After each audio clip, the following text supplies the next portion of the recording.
तथागत भगवान बुद्ध को नमन करते हुए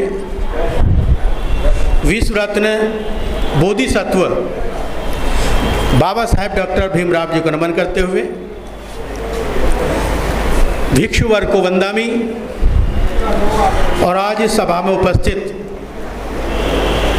हमारे दिल्ली सरकार में मंत्री राजेंद्र पाल गौतम जी और डॉक्टर सेरा जी जो हमारे बुद्धिस्ट सोसाइटी ऑफ इंडिया के पूर्व अध्यक्ष हैं, प्रिंसिपल साइंटिस्ट रिटायर्ड हैं, और सभी विद्वान साथियों। बुद्धिस्ट सोसाइटी ऑफ इंडिया, पहले मैं अब अपनी वही बात करूं जो हमारे मंत्री जी ने कहा है, तो मैं उसके बारे में थोड़ा डालना प्रकाश बहुत ज़रूरी होता है। बाद में मैं बात करूंगा बाद में। बुद्धिस्ट सोसाइटी ऑफ इंडिया बाबा साहब ने सन 1955 में बनाई थी और इस सोसाइटी का केवल एक ही उद्देश्य है कि भारत को बौद्ध में बनाना। और उसी दिन से प्रत्येक वर्ष बुद्धिस्ट सोसाइटी ऑफ इंडिया ये दीक्षा का कार्यक्रम आज तक भी करती आ रही है। अभी जो अशोक विजयदशमी है उसको हमने पिछले मंत्री जी भी आए थे, हमारे राजतन अम्बेडकर भी आए थे, 500 आदमी को दीक्षा दिलाई थी और प्रमाण पत्र इशू किए थे। अभी हम हरिद्वार गए थे, 25 आदमी को वहाँ दीक्षा दिलाई। और हर किसी परिवार में अगर कोई कहता है कि भाई मेरे घर में 2 मेंबर दीक्षा लेंगे तो बुद्धिस्ट सोसाइटी इंडिया के लोग वहाँ जा कर के उसको दीक्षित करते हैं और वे इसको प्रमाण पत्र देते हैं। आपको याद होगा जो हमारे से सीनियर लोग हैं कि अब से 10 या 12 साल पहले जितने भी नेता निकलते थे, स्पीकर निकलते थे, कार्यकर्ता निकलते थे, वो केवल और केवल Buddhist society of India, Republican party और समता सैनिक दल जो बाबा साहब के 3 संस्था बनी हुई है, उन्हीं से सारे नेता निकलते थे। गलत नहीं है। पहले थे संस्थाओं की भरमार नहीं थी, लोगों में कम लोग थे, लेकिन उन लोगों में एकजुट होने की ताकत थी और कई कई किलोमीटर तक वो जाते थे। खैर, आपने ये प्रस्ताव रखा है और राजरतन जी से जब आपकी बात हो चुकी है तो इसमें हमारा कुछ जवाब देने का तो कोई मतलब ही नहीं होता, क्योंकि जो हमारे राष्ट्रीय अध्यक्ष महोदय ने कह दिया है, आपको वादा कर दिया है, तो उनके कहने के मुताबिक हमारी पूरी टीम, दिल्ली की पूरी टीम, हमारे साउथ दिल्ली, हमारे शाहदरा क्षेत्र, हमारा पटपड़न क्षेत्र, राष्ट्रीय राजधानी क्षेत्र, नॉर्थ क्षेत्र हम बनाए जा रहे हैं, सारे लोग, सारे क्षेत्रों की टीम आपके साथ काम करेगी। ये हमारा बिल्कुल निश्चित प्रॉमिस है।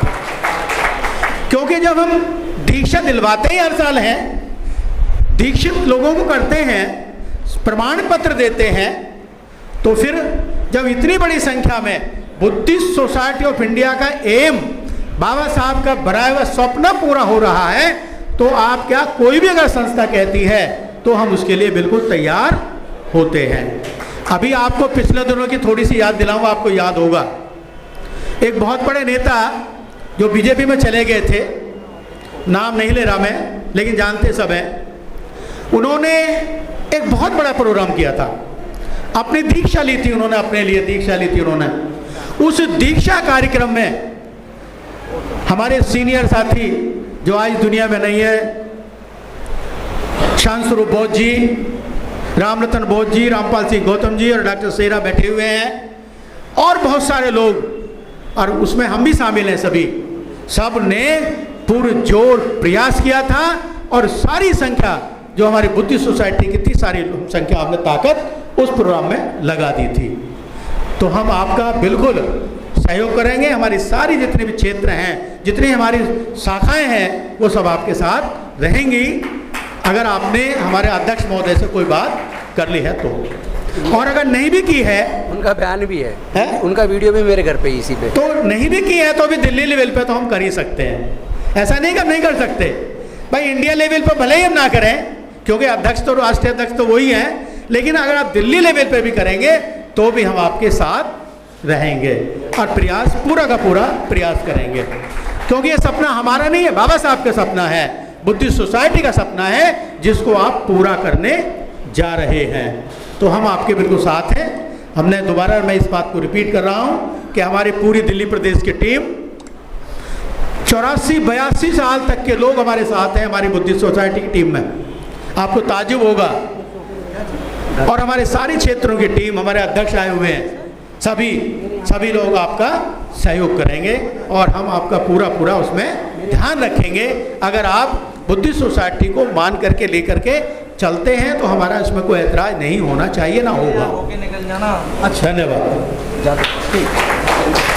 अब 2 बात आज के कार्यक्रम के लिए कर लेते हैं। वैसे तो सभी लोगों ने बता दिया है, लेकिन मैं फिर भी थोड़ा सा बताना चाहूँगा। धम्मबंधुओं, भगवान तथागत सम्यक संबुद्ध, बुद्ध सम्यक संबुद्ध से पहले 27 बुद्ध और हुए हैं, जिन्होंने श्रवण संस्कृति को पाला पोषा और उन्होंने बड़ा किया। 27 बौद्ध। लेकिन हमारे बुद्ध क्यों महान हैं? क्योंकि वो सम्यक संबुद्ध हैं, सम्यक संबुद्ध हैं। आज देखिए, पूरा भारत कल्पना पर आधारित है। चाहे तो पूजा पाठ हो, चाहे शादी हो, या कोई भी संस्कार हो, सारे संस्कार कल्पना पर आधारित हैं। लेकिन भगवान तथागत बुद्ध ने, जो लोग विज्ञान की प्रयोगशाला में प्रयोग करते हैं, भगवान तथागत बुद्ध ने वो प्रयोग अपने शरीर की प्रयोगशाला पर किया और करने के बाद संसार को संदेश दिया। जब तथागत भगवान बुद्ध को ज्ञान प्राप्त हो गया तो उन्होंने सोचा, बहुत दिन मनन किया, 2 मास मनन किया, और उन्होंने सोचा कि मैं इस ज्ञान को सबसे पहले किसको दूं, किससे शुरुआत करूं। तो वो कालार आलाम के पास भी गए और भी कई लोगों के पास गए, लेकिन वो सब इस दुनिया में नहीं रहे। तो उनको याद आया कि जब मैंने श्रामेर बना था तो उस समय 5 जो श्रामेर थे वो उनके साथ रहे थे, और उनसे वो संतुष्ट नहीं हुए तो उन्होंने सिद्धार्थ गौतम ने, उस टाइम सिद्धार्थ गौतम थे, तो उन्होंने उनको छोड़ दिया और उन्होंने बौद्ध गया में ज्ञान प्राप्त किया। और ज्ञान प्राप्त करने के बाद फिर वो सारनाथ की तरफ बढ़े, जो हमारे 5 उन्होंने साथी थे जो उन्होंने छोड़ दिया था। तो उन्होंने पहला जो उपदेश दिया उनको, उसे कहते हैं धम्मचक प्रवर्तन। धम्मचक प्रवर्तन, इसका मतलब है कि धम्म का पहिया, चक्र का प्रारंभ, शुरुआत।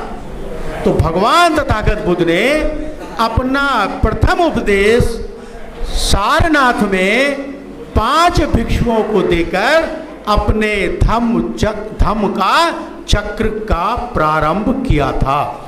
इसी दिवस को हम धम्मचक्र प्रवर्तन के रूप में मनाते हैं। दूसरा धम्मचक्र प्रवर्तन तब हुआ जब सम्राट अशोक ने बौद्ध धर्म की दीक्षा ली और बौद्ध धर्म ग्रहण किया। तीसरा धम्मचक्र कब चला? जब अशोक विजयदशमी को, जिसे हम 14 अक्टूबर कहते हैं, वो 14 अक्टूबर 1956, वो इत्तफाक है 14 अक्टूबर, लेकिन मेन जो है वो है अशोक विजयदशमी। अशोक विजयदशमी, अशोक विजयदशमी को बाबा साहब डॉक्टर BR अम्बेडकर ने स्वयं दीक्षा लेकर के 10 लाख लोगों को दीक्षित किया था और 22 प्रतिज्ञा दी थी।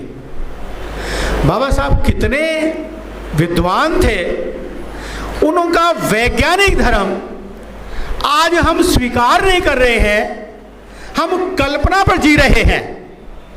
क्या आप कल्पना पर नहीं जी रहे? आप पूजा करने जाते हैं, आप अपने घर में त्योहार मनाते हैं, तो आप देखिए दिमाग से कि जिस त्योहार को हम मना रहे हैं क्या इसमें सत्यता है? जिसकी हम पूजा कर रहे हैं क्या इसकी सत्यता है? अगर बाबा साहब डॉक्टर बी.आर. अम्बेडकर ने जितनी डिग्रियां प्राप्त की, आज किसी भारत में इसके की माता के लाल नहीं जो उनकी बराबर की डिग्री प्राप्त कर लेता। जब इतना विद्वान व्यक्ति अपने पुराने धर्म में आ सकता है, तो हम तो उनके सामने कुछ भी नहीं हैं। तो हम क्यों कल्पना में जी रहे हैं? क्या है इस कल्पना में?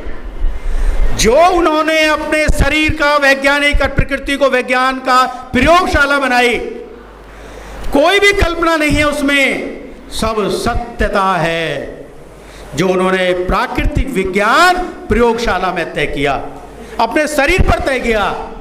उनका शरीर निर्जर हो गया, बिल्कुल निर्जर हो गया। एक चावल रोज खाया, फिर कुछ खाया, सारा। तब उन्होंने अपने ज्ञान की प्रारंभ, ज्ञान की शुरुआत कब की? आज के दिन की। और आज के ही दिन हम इसको धम्म चक्र प्रवर्तन के रूप में मनाते हैं। और हम ही नहीं मनाते, पूरा विश्व धम्म चक्र प्रवर्तन दिवस मनाता है। एक बात मैं आज इस मौके पर कहना चाहूंगा, भारत में बाबा साहब की प्रतिमा को लगाते हुए लोग डरते हैं कि हमें कोई शिवकाश ना कह दे। लेकिन आपको मालूम होगा कि राष्ट्रपति अमेरिका का वो कहता है कि अगर हमारे देश में बाबा साहब पैदा होते तो हम उनको सूर्य की उपाधि देते। ग्रेट ब्रिटेन का प्रधानमंत्री जब निकलता है तो बाबा साहब को शीश झुका करके निकलता है। और बहुत सारे देखिए, जापान है, कितने बड़े देश हैं, 40 कंट्री ऐसे हैं। वैसे तो 120 कंट्री हैं, लेकिन 40 कंट्री ऐसे हैं कि जिन कंट्रियों में भगवान बुद्ध का धर्म फैला। लेकिन ऐसा कौन सा कारण हुआ कि जो बौद्ध धर्म भारत में पनपा, भारत में ही भगवान बुद्ध ने दीक्षा ली, भारत में पैदा हुए, भारत में ही महापरिनिर्वाण हुआ और भारत में ही बौद्ध धर्म नहीं चल पाया? कौन सा कारण था ऐसा? क्या कारण है ऐसा? सबसे बड़ा केवल एक ही कारण है जो हमारी समझ में नहीं आ रहा है। जिस दिन हम समझ जाएंगे उस कारण को, उस दिन हम सारे लोग बौद्ध बन जाएंगे। सबसे बड़ा कारण है कि भारत में असमानता का शासन है, ब्राह्मणवाद का शासन है, परतंत्रता का शासन है और सबसे बड़ा मानसिक गुलामी का शासन है। मानसिक गुलाम, जो व्यक्ति मानसिक गुलाम है वो कभी स्वतंत्रता की बात नहीं करेगा। वो सदैव डरेगा कि ऐसा नहीं किया तो हमारा ऐसा हो जाएगा, हमारा नुकसान हो जाएगा। लेकिन भगवान तथागत बुद्ध कहते हैं कि अत्तदीपो भव, अपना दीपक स्वयं बनो। तात्पर्य है कि किसी काम को करने से पहले उसके बारे में सोचो, विचार करो, निर्णय लो और तब उसके बाद में आगे बढ़ो। ये विज्ञान पर आधारित धर्म है, ये बौद्ध धर्म है जो विदेशों ने अपना लिया। लेकिन हम अपनी मानसिक गुलामी के कारण, ब्राह्मणवाद में फंसे होने के कारण इस धर्म को नहीं अपना पा रहे हैं। एक बात जरूर कहूंगा कि विद्वान, जो संसार के विद्वान हैं, उनका ये मत है कि आगे आने वाले समय में अगर संसार में कोई धर्म होगा तो सबसे प्रथम नंबर पर बौद्ध धर्म होगा। ये बिल्कुल हम नहीं कह रहे, बल्कि विदेशों के विद्वान कहते हैं इस बात को। तो ऐसा है हमारा बौद्ध धर्म, जिसको बाबा साहब ने, डॉक्टर बी.आर. अम्बेडकर ने अपने धर्म में वापसी की। और उन्होंने भी अशोक विजयदशमी को धम्म का चक्र चलाया, धम्म का पहिया आगे बढ़ाया, जो हम कुछ लोग समझ रहे हैं और कुछ लोग नहीं समझ पा रहे हैं। अंत में मैं एक बात और कहनी चाहूँगा।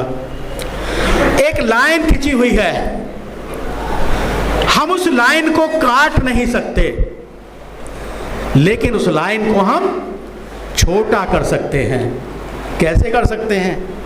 आज हम जितने भी यहाँ लोग बैठे हैं, और जनगणना, पहली बात तो मुझे लगने रहा कि मंत्री जी जनगणना 2025 तक शायद हो जाएगी। अगर जनगणना होती है तो हम सभी लोग जनगणना में अपने को बौद्ध लिखाएं, और जब बौद्धों की संख्या बढ़ेगी, सरकारी आंकड़े में बौद्ध धर्म आएगा कि 2 करोड़ बौद्ध दिल्ली में बढ़ गए, संसार में 10 करोड़ बौद्ध बढ़ गए, तो उनकी हवा खराब होगी और हिंदुत्व अपने आप खत्म हो जाएगा।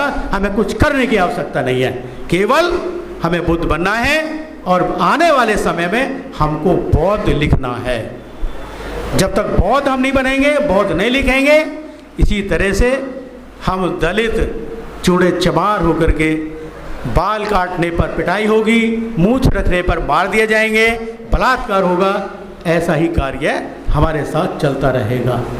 आपने कभी सुना नहीं होगा कि भारत में किसी बौद्ध की हत्या कर दी, भारत में किसी बौद्ध को मार दिया, या उसकी मूंछ काट ली, या उसकी बाल काट दिया। ऐसा सुना आपने कभी? दलित का सुना है, क्योंकि दलित अपने को हिंदू कहते हैं, हिंदू मानते हैं। उनकी दिमाग में आता ही नहीं कि हिंदू क्या है, हिंदू क्या नहीं है। तो अंत में मैं सभी अपने अतिथियों का और सभी का सम्मान करते हुए, और सभी जो आप आए हैं, आपने कष्ट दिया है, तो मैं बहुत बहुत आपका आभार व्यक्त करता हूँ। इन्हीं शब्दों के साथ मैं पुनः सभी का आभार व्यक्त करता हूँ। इन्हीं शब्दों के साथ जय भीम, जय भारत, नमो बुद्धाय।